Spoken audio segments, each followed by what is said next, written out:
Okay, so it is 6:31. Let's call this meeting to order. We have, just for everybody's awareness, since we have some members of the public here, so we actually have 5 members. So we do have quorum, and so since this is a special meeting, I want to make sure we get started and move through, because it's atypical, and I know everybody wasn't expecting it. So thanks for joining us on the 19th of December. And so this is, since I said it's a special meeting, the only topics that will be entertained are with respect to Bill 8423. So that's the first thing. So the first item we have is our agenda. And so does anybody have any modifications to the agenda, keeping in mind that because it's a special meeting with one topic, anything you add or modify to the agenda has to be germane to 8423. Okay, hearing none, can I get a motion to approve the agenda then? Make a motion to approve the agenda as provided. Okay, thanks. And then Drew, I saw your hand up. I'll take that as a second. Absolutely. Okay, any objections to approval of the agenda? Okay, hearing none. And then Sam, looking over the attendee list, could you elevate Julie Hummer to be able to speak?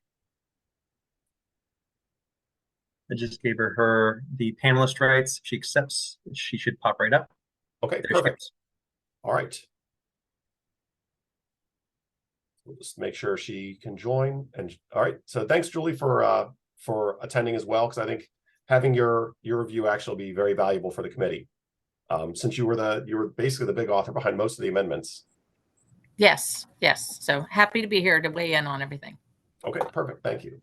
All right, so basically what we wanted to do, with the reason we called this meeting, just for everybody's, for the recall, is to give you an update on where Bill 84-23 is. And there have been a series of amendments to that bill, and so those got sent out to everybody by email. But I figured what we would do is actually, since Julie, if you're here, if you want to just kind of walk through a summary of what they are, we're happy to have you do it. Or if you want me to do it, I'm okay with that too. I am happy to, but I don't have them sitting in front of me. So hold on. Let me y'all talk about other things for a minute while I try to pull them up. Okay, that's fine. All right. So just so everybody knows, so yesterday was the second time the bill came before the council. So the first time was back on December 4th, and there was one amendment offered on December 4th. And so then it came back around yesterday on December 18th, and there were 7 more amendments offered. All amendments so far have been adopted. So there are 8 total that have been adopted. There were 7 yesterday that got adopted. And so what that means is then the bill is going to come back around to the first meeting in January, which I believe is January 2nd. January 2nd, yes, thank you. So in 2 weeks is when the bill will come back around to the council for another round. And so so the thought today is, one, to make sure everybody's aware on the committee of the 8 amendments that have gone through, and then basically get any feedback from the committee on if we feel like we should draft any more letters or offerings for testimony for the council. Happy to do that then. And then basically that's the plan here. In terms of overall testimony, so at the December 4th meeting, Stuart and I gave testimony for the to the bill. And then yesterday on December 18th, actually, a member of the public, Darby, she usually attends our meetings. She actually was there to provide testimony yesterday. So that's basically the current state of if you did not watch any of the discussion in the past 2 meetings or weren't there, then that's kind of the summary of where we are. So I'm ready. Okay, perfect. So I will turn it over to Julie so she can talk about the amendments, because the majority of them came from her office. So, and just to let everyone know, so we got input from various members of the public, some businesses, some developers, and then I sat with OPZ for several hours. We went through things and discussed various things that came up. The first amendment was the original plan required a structure that's greater than 120 square feet to comply with the design and architectural requirements. We felt that 120 square feet was too small of an amount, and so we actually raised that to 1,000 square feet. And we also looked at some of the other existing business structures, and some of the smallest ones in the town center was one of the smallest we found was about 1,200 square feet. So this would be right in line with even the smallest structure that it would need to be and comply with the the architectural designs.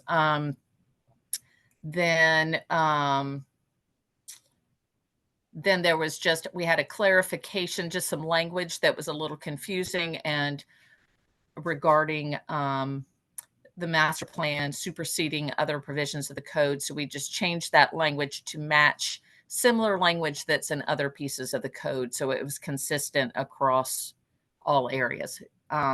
It didn't change anything in the master plan, it just clarified the language. Then when it comes to activity space, we maintain the ratio of activity space for 1 square foot of activity space for every 10 square feet of floor area. But the original plan had that for non-residential and residential uses. We amended that to say that that does not include single family homes. So a single family home does not have to have a public activity space in front of it. I think that was just an oversight, but that maintains it for multifamily and commercial space.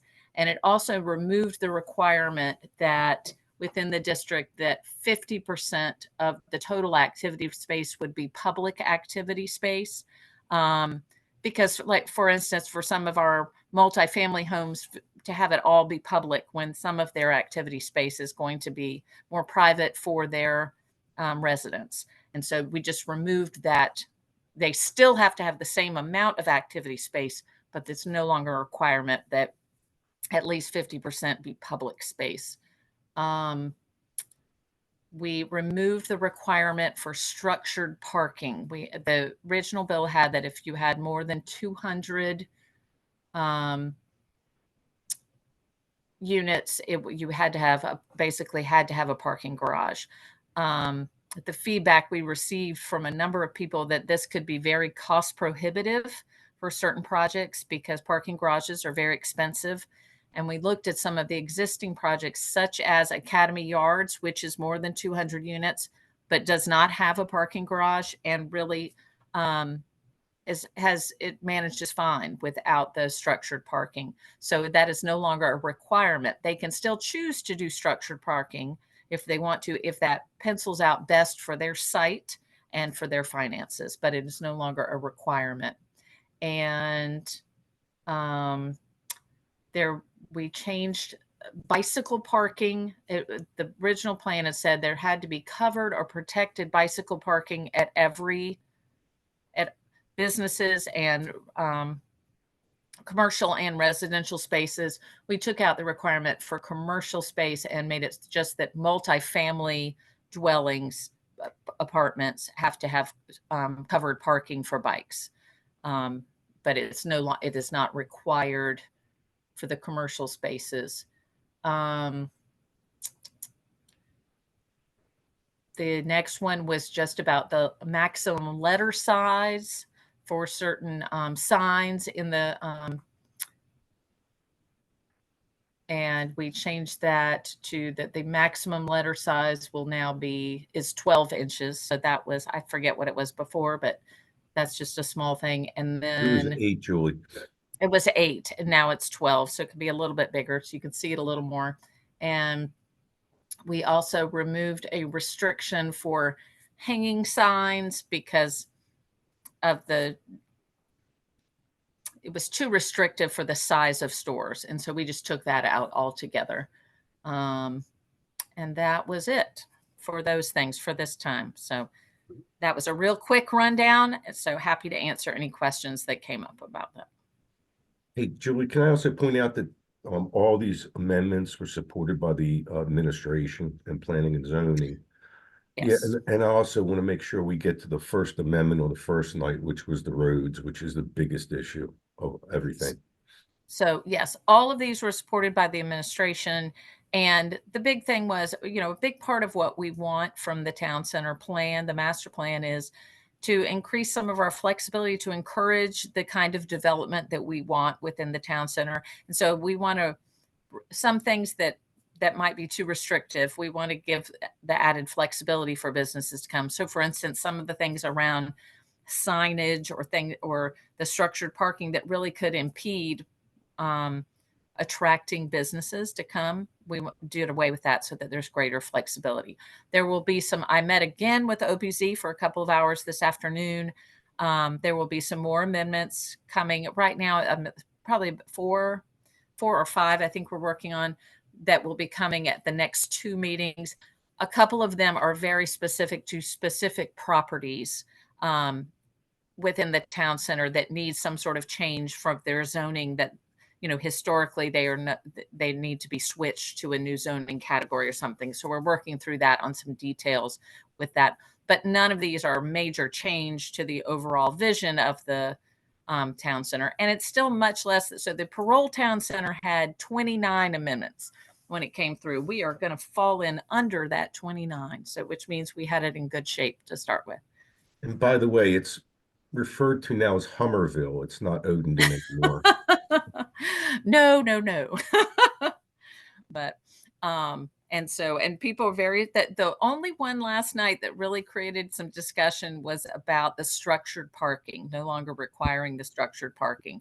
And we had some good discussions on that. The same thing had come out about the structured parking in the parole master plan, but they are requiring it. But when I was having the discussions with OPZ, we all agreed that parole is a very different town center than Odenton is. It's a much more built up urban commercial space, and what made sense for parking and parole doesn't necessarily make sense for where we are. So that's where that came up. But we have a few more coming along that will be there. And there was an amendment about roads that passed last time that we're having continued discussion on. And I know Stuart does not like that one at all. So Stuart, I'll let you talk on that if you want to. Yeah, what they're basically doing is the county has built very few roads in the past 30 years. They always end up pushing on developers. For instance, Haley paid $15 million to build Town Center Boulevard. However, they were given some type of credits for doing that on behalf of the county. And now not only do they want to force developers to pay for the roads, but they don't want any credits to be able to be utilized for other things that they should be able to and have been able to in the past. The other thing is that they want to require everybody to adjacent roads. They want you to bring it up to current manual standards. Now, it could be a perfectly fine road the way we see it, but if the grade's a half a degree off, they could force you to rebuild the road. If they don't like the curb height, they could force you to rebuild the entire road. So it's a very, very general provision that needs to be extremely specific. Because there are numerous things that the type of asphalt that's used, maybe they don't like that anymore. And it's also incredibly subjective. It's up to the planning and zoning director to decide whether or not this should apply to a particular project.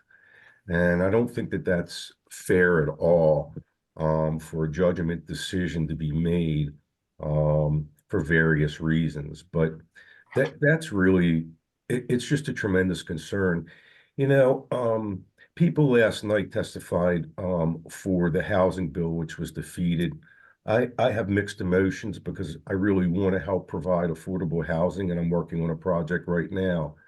But you cannot continue to throw these costs that are public taxes that we pay are supposed to go towards. So developers are getting double taxation, really. And these expenses only get passed through to the tenant. It was mentioned last night that a 2-bedroom apartment on Riva Road now in the new project that Bizzuto just finished is $4,500 a month. It also has structured parking. Structured parking now is $25,000 a space.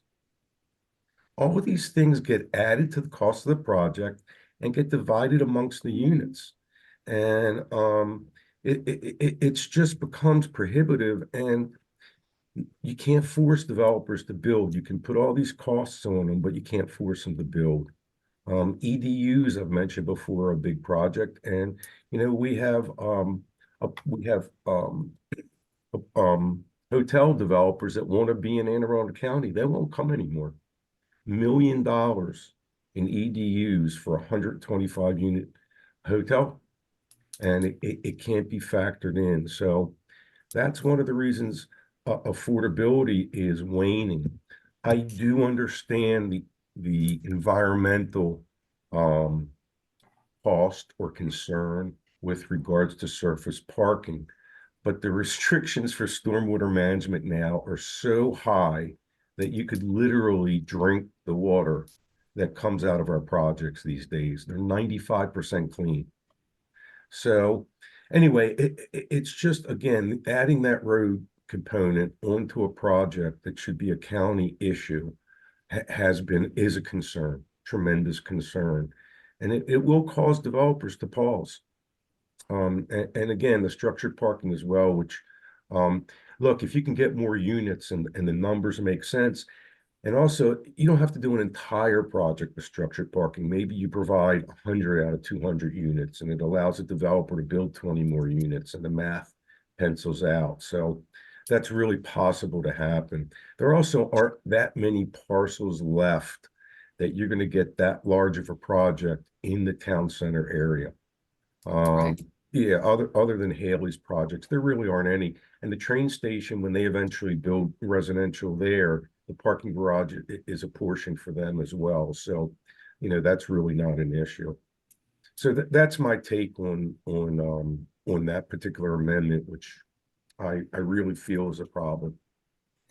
So just we are discussing it from your concerns with it, Stuart, and talking with the OPZ. That was not the intention of the amendment at all. And so we're working on how we can clarify and give some clearer parameters around there about what would be the responsibility. It was not intended that it would be every possible ancillary thing around that. So, but we just got to work on the language a bit. Appreciate that.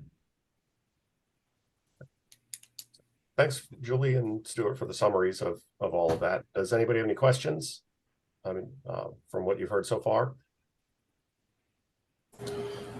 Yeah, Jason, I generally was in support of all of the amendments, but I did have some questions about the blade signs. Mhm. And I can recall, it was probably 30, no, not 30 years ago, maybe 15 years ago, a retail situation where there were two storefronts whose doors were kind of right next to each other, the entrance to their businesses, and they both wanted blade signs, but one sign would block the view or the visibility of the other sign because of the closeness of the doors. And so 25 feet seemed like too much, but just totally eliminating it, I don't know if that may create a problem or not. Eric, we talked about that 25 seemed too much because now we have some stores that are smaller. So if, the smaller storefront, so 25 might put signs right next. And so we were talking about shrinking it down and what would be the best one. And we just determined that probably just doing away with it altogether, because also we did some research and fewer businesses are actually using the blade signs, so that it would probably be something that could work out. But we had that exact discussion. What is the right amount? But there's not a standard size because different storefronts, we have some shopping centers that do very small storefronts on there. So 25 is too much, and what would be, and that we would give the flexibility to the businesses to determine what would be the best without putting any set restriction on that if they want to use the blade signs. But no, we had that same discussion because we don't want them right on top of each other, but how too far? Okay. Yeah, I didn't have a suggestion or answer to solve that, but just wanted to make that point. Yes. Thanks, Eric. Colette? Yeah, I just had a really quick question around how some of these changes and amendments compare with other town centers, especially some of the stuff in terms of like the size of the signage and details like that. I mean, is that largely in line other than the parking garage thing, which I absolutely agree with, but I'm just curious, sort of how that compares. Yes, a lot of this, well, one of the reasons we don't have 29 amendments is because we went back and looked to make sure that we were kind of consistent with what the Parole Town Center had on areas that it made sense for it to be the same. But given the different nature of the two things, there were some things we would change. So, but when it comes to signage, I think it was pretty similar. The structured parking was one big difference. Excuse me, I have to plug in my computer. And I'm trying to think of some other things that were different, but we tried to, a lot of things are in line, but we tried to, you want to be unique to your town center and what's going to work for your environment. Just to give a heads up, some of the amendments that we're talking about, I said there's two in particular that are specific to businesses, Ferguson, Trenching, and another property back there on Odenton Road that we just need to make some tweaks for their property. Then there's also going to be amendment. One of the biggest things in this plan that I think everybody's happy with is that it eliminates the minimum percentages for mixed use development for the commercial to let it be more market driven. And we're going to do an amendment that says even projects that are in the works that are going to be grandfathered under the old town center will be able to not be set for those percentages, because that will make that more viable for them to come, because that's very market driven. Sometimes we can't get the commercial things, and that has held up projects in the past because they couldn't get the minimum percentage of commercial properties to go in their mixed use. Yes, Stuart. On the signage thing, there hasn't been a project that's using that type of signage yet. And The blade signs? The blade signs, it's just not, it's not a pop. I use them at Savage Mill inside. But as far as an exterior sign, it doesn't really give good visibility to the stores. It's really, you want a storefront over the door sign or a directory sign, something of that nature. So it's really not a popular used sign, and it should be up to the project. But I don't see many of them That won't be coming up as well. Yeah.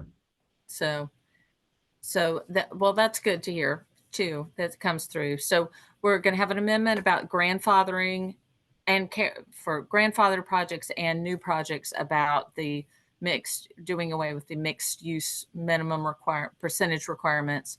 What was the other one? And we're looking at some language on another with site developments that has some language in it that says that properties must be contiguous with each other. We have some projects that are not contiguous. It's the same project, but there's a road dividing them. So we're looking for some legal language to make sure that's included. That's kind of a technical thing for the developers. It doesn't really change overall. It's just a way to make sure that larger projects that are divided by a road are considered the same project instead of two separate projects. Yeah. That's what we're headed for. So I think right now that those are the only ones that we will see coming. Julie, the one comment I do have on the mixed use item that you listed is and the committee could take a vote to determine if this wants to be a stance or not. But in section 4 of chapter 6, number 1 is the flexibility with the land use mix requirements for the 2016 master plan. And so one of the points of that is that to grant that the bonus proffers are tied to that flexibility. And so we don't want to weaken the ability to encourage the use of bonus proffers, because that's how we can make sure we get some of the other items that help achieve the vision. And so I'd say that's the only caution I would have. Correct. So, But Jason, I hate to agree with you on that, but I do.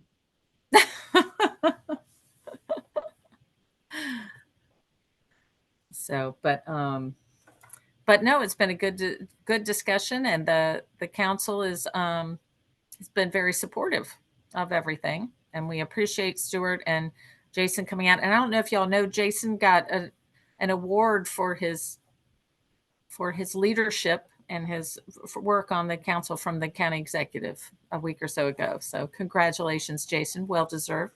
Yeah, and Eric, thank you for attending. Eric and I attended to support Jason, and it's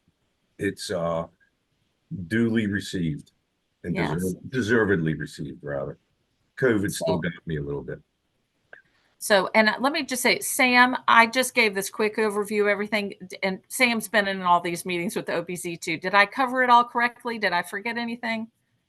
I think you got the majority of it. So good job for doing the majority of the legwork for this meeting. I have all my comments and notes up, but you're doing all the work for me. Okay. All right. So I think I covered all the possible amendments we talked about today, didn't I? Was there anything else? Okay. All right. So Julie, one of the questions I have then is, do you believe that an additional letter or additional input from the committee would be useful or worthwhile, or do you think things are moving along and you I don't think see it's where that would moving actually- along. I think y'all have done a great job. In fact, I had a couple of council members comment on the letter you sent that they appreciated that to come through. And I think, I think everybody's on board. Several of them have come to me personally to say, okay, is everything, asking questions about the town center, making sure that I was good with it. And I did have one say, so is that man, meaning Stuart, it said, is he going to be for it? I said, yes, he's going to grumble, but he's for it. And he said, well, if you get the grumbler, then it must be good. Yeah, well, for the record, I was asked at my testimony on the 6th if I supported the plan. And as you all know, or many of you know, I voted against the plan in our meeting. I represent the developer community there, and that's what they wanted. But I do, in fact, support the plan. Jason was there. I was asked if I supported it, and I did support it. I said it still needed a few amendments and tweaks, but generally I supported it. So just to let you all know. He did. So much hard work done on this by everybody, and I absolutely don't want it to go to waste. And I think we got it in a pretty good situation. And with these tweaks, I think it's even better. And yeah, I thank everybody, really. And Julie, your work has been tremendous in supporting District 4. We're not always used to this. Let's just say that, and I'll leave it at that. So I just remembered one other one that we had talked about. So currently in the plan, it says for traffic studies for developers, they can do a 5-year look back. Last night we're talking about another bill, a redevelopment bill, and we passed an amendment last night for the redevelopment bill that allows for a 10-year look back for traffic studies to just when they're moving forward. And so we're going to put in an amendment to align the town center look back with the redevelopment bill, but look back to give that 10 years instead of 5 years, that they can. So what you do is you look at improvements and the impacts on things. You look at the improvements were done, what the traffic was past 10 years, and then you only have to ameliorate. I'm not explaining it well. Sam might be able to explain it better. I'm going to confuse it. But anyway, we're going to make it so that it's in line with the redevelopment bill we have, because much of what we're looking for in Odenton is redevelopment, that we're wanting to see things perked up so that it will have the same parameters on that. So that was the other amendment that we're going to put forth. The consistency makes sense. I know that's been but Stuart has raised that multiple times, that it's hard when there's too much inconsistency. So I think where we can be consistent with the rest of the county is a good idea. Exactly. Thank you. And the redevelopment bill is a good bill, and it's gonna be important. And I